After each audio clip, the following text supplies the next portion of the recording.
Heavy Metal, The Art of the Movie, animation for the 80s. Now we're going to take a look at Heavy Metal, The Art of the Movie, animation for the 80s. But first, I want to let you know about a movie that I made called Witch Tales. This special Blu-ray edition is signed and numbered. There are only about 15 left, and they are available on eBay. See the link in the description. I don't monetize this channel, and I do a lot of these videos, so I do appreciate it if people can support me by either buying a Blu-ray, maybe renting one of my movies, or buying another book that I suggest as part of this ongoing series of Metal Hurlant and Heavy Metal. Thank you. The Art of the Movie, Heavy Metal, this is written by Carl Macek, and it came out in 1981. They didn't waste any time, and I think that may have been one of the problems with this book. It seems like they kind of rushed it to get it out, and they could have taken more time with it. Besides that, it is fascinating. It's great. We're going to take a pretty good look. The Art of Heavy Metal, animation for the 80s. New York Zoetrope, 1981. Written by Carl Macek, researched by Christina Miner, and edited by Susan Cohn. Basically, they lay it out, they break it down by the segments that are in the Heavy Metal movie. Of course, they talk about in the beginning, but then they go with Soft Landing, Gremlins, and Harry Canyon. Now, Gremlins is B-17. Captain Stern, So Beautiful and So Dangerous, and Grimaldi covered in the next chapter. Then you have Den and Tarna, and Heavy Metal, The People. This is Ivan Reitman right there, produced the film. You got associate producer Peter Lebensold, and production supervisor Christine LaRoquette. Director Gary Potterton, on location in London. Now these are interesting, and these are reference drawings for the artists, for the animators. Soft Landing, or it says, you remember, with the car in space that would later be kind of used by Elon Musk, as you recall, not too long ago. I'm assuming that Elon Musk was doing a bit of an homage. Some storyboards in the movie. That's finished cell. And of course there's Grimaldi. Potterton himself did a sketch of the Grimaldi house. This is the model house that was constructed. You know, they actually built a little model house, and instead of, when it blows up in the film, right? Instead of animating it blowing up, they just didn't want to expend, you know, maybe they just ran out of budget or whatever. But they just blew up the actual model. And if they shot it in slow motion, that's what you see in the film, that little model house blowing up. Now here's Harry Canyon and the Gremlins, which is B-17. This is Mike Ploog right here. Yeah, that's Ploog, fellas. Right in there, doing some of the creatures, the ghouls, as they say, that haunt the B-17. Very cool. That's what they call a model sheet. Some storyboards for the sequence. They actually made the model right there. Fantastic. Of course, for rotoscoping. One of Mike Ploog's layouts for Gremlins. I think the thing is that it suffers from being too small there. Even in this book, the book itself is kind of small. It should have been much larger. These are, I mean, they're from the film, from the B-17 sequence, but man, they're dark. Here's Ploog again, and it says an early version. Let's see the ghoul there menacing the flyer. Captain's Instruments. It's at night, I know that, but man, maybe they should have picked better, you know, cells to reproduce, because that one's dark. This one's a little better. This is, of course, you know, the Harry Canyon episode, and sketches were done by Jimenez. And this is Jimenez right here. And here we have some Cells classic, of course, the punk in the back seat. As it says, a nostalgically punk thug sticks up Harry. And of course, Rudnick in the rear of Harry's cab. This Rudnick's henchmen. There they are all together. Future New York slums. Then they have the Lochnar exhibit at the Metropolitan, July 3rd to July 31st in 2031, folks. There we go. It's coming up, 2031. One of the street gals there. There's the cop harassing Harry. Harry and the girl in the cab there. Some headshots, drawings. It says model sheet for Harry and the girl. These particular drawings were based upon three-dimensional sculptures. And they may have made sculptures for all of the sequences. I know they made a few for the B-17 as well, the quote-unquote Gremlins segment. B-17, I call it, in any case.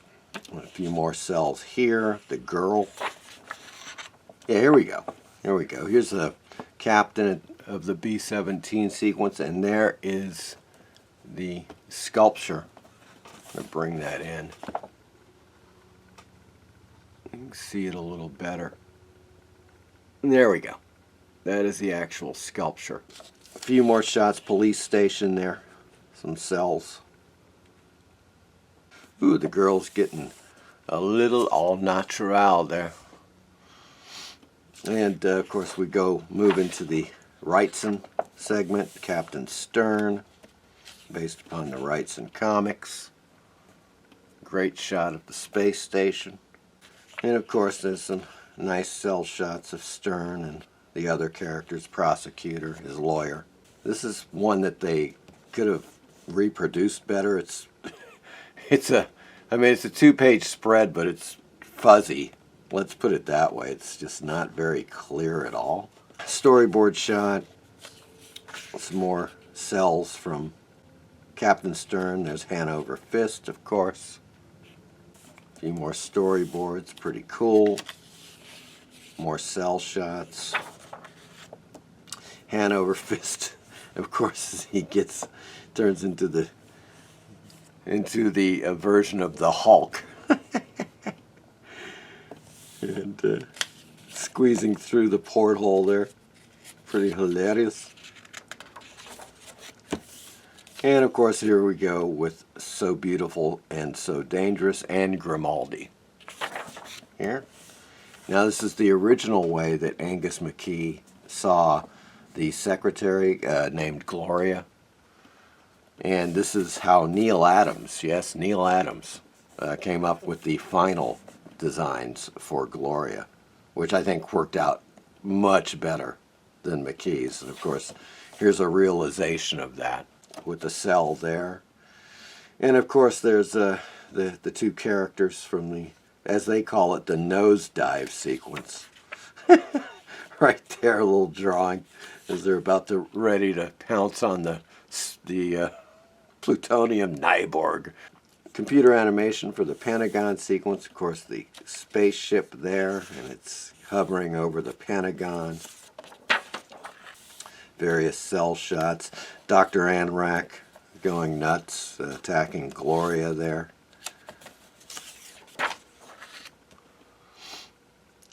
And of course, going down the rabbit hole. Great shot there of Gloria flying down the tube there.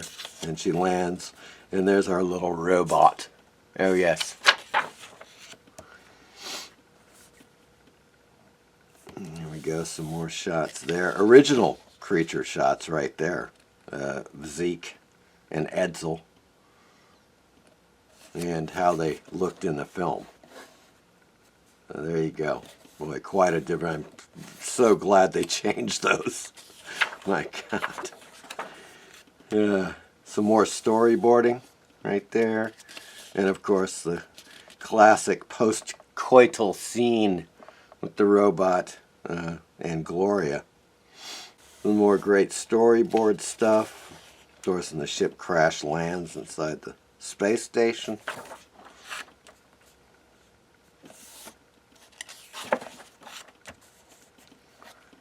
And some animation cells for Grimaldi when it comes in contact with the Lochnar sphere.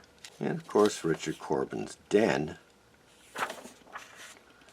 Some really groovy storyboards. Now it says here with these storyboards, original storyboard for Den by Halas and Batchelor, used in the early phases of production.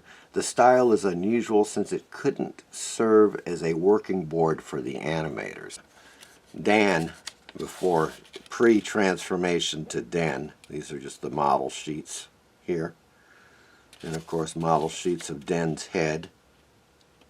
Very cool. Den's Neverwhere. Nice plate there. And Dan Somewhere. Nice vistas there. Den. There's Den swimming through the cavern. Some of the henchmen there. Pretty nice cell right there. And of course there's Kath. Some character studies by Jack Stokes. There's Kath and Den. And there's the guy on horseback that Den jumps on to get his horse. Some sketches of Kath and Den right there. And another shot from Den. And of course we have Tarna. Pretty nice shot there. Now here's Howard Chaykin, drawing of the Barbarian leader. Character designs by Howard Chaykin, right here. He says, note the top character's resemblance to H.P. Lovecraft. He's talking about him. I don't see it that much. Not quite sure what he's getting at there. Here's George Ungar's layout for Tarna's Hideaway. The model used for the animated background in the innovative traveling shot, right? The sequence is produced by Precision Film Group under the supervision of Alex Funk and Don Admonson. Interesting. A lot of models. Nice double page spread here, layout from the Tarna sequence. A few more really cool cells there. Early concept for Tarna's Hideaway by Mike Plug. So as we can see, various artists like Mike Plug, Neil Adams, Howard Chaykin, and so forth were involved with the production of the film. Tarna, rough size comparison to the other characters. Here is some really cool studio shots when they're shooting the Carol Desbians, the actress that played Tarna, of course the live actress, for the rotoscoping. Various artists, Goert depiction of Tarna, Achilleos concept, Chaykin's concept, the final animation model, and of course the actress and the rotoscope, in her outfit to be rotoscoped. Chaykin drew this back to show the relations of the armor to the body and the ways in which the costume was attached. There's another Chaykin sketch there. There's Carol again. So here you have a massive landscape set for Tarna. And here they're painting it in order to be able to rotoscope it. They're getting the highlights in there. And this allows them to do traveling shots over the landscape. Barbarian leader overlooking Kron right there. At the shot of the massive door, and they're trying to keep them from entering. And the page boy who gets shot multiple times and of course dies.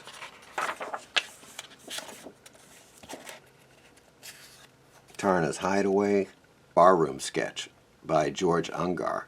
There's a construction model for the bar scene. God, it's just so great, man. Of course, here's the Tarna cheeky devil grabbing the bartender there. Another Ungar design, the concept of a woman's body forming the basis of the bar, was handed to me. Mike Gross and John Bruno were looking for something that suggested bad taste, and they got it. Of course, here's Tarna on the rack, as it were. Of course, we all remember that sequence rather well, don't we? Well, yes, indeed. And there's a kind of a rear sketch of her on the rack. Don't know who did that. It's not, no credits there. And it's another great shot of Tarna on the rack. And of course, in the end, Tarna is triumphant. Oh, yes. And here's the major credits for the film at the end. It's 80 pages long. I think it could have been longer. I think the book itself could have been bigger. It's rather small. In reality, I think that makes some of the images suffer. But it is overall, I mean, it's a fascinating look at the making of the heavy metal film. If you're a big heavy metal film fan, I would suggest that you get this book. Find it, get it. There, you can find copies for like $20 to $30. I hope you enjoyed this episode, and I will see you guys soon. Goodbye.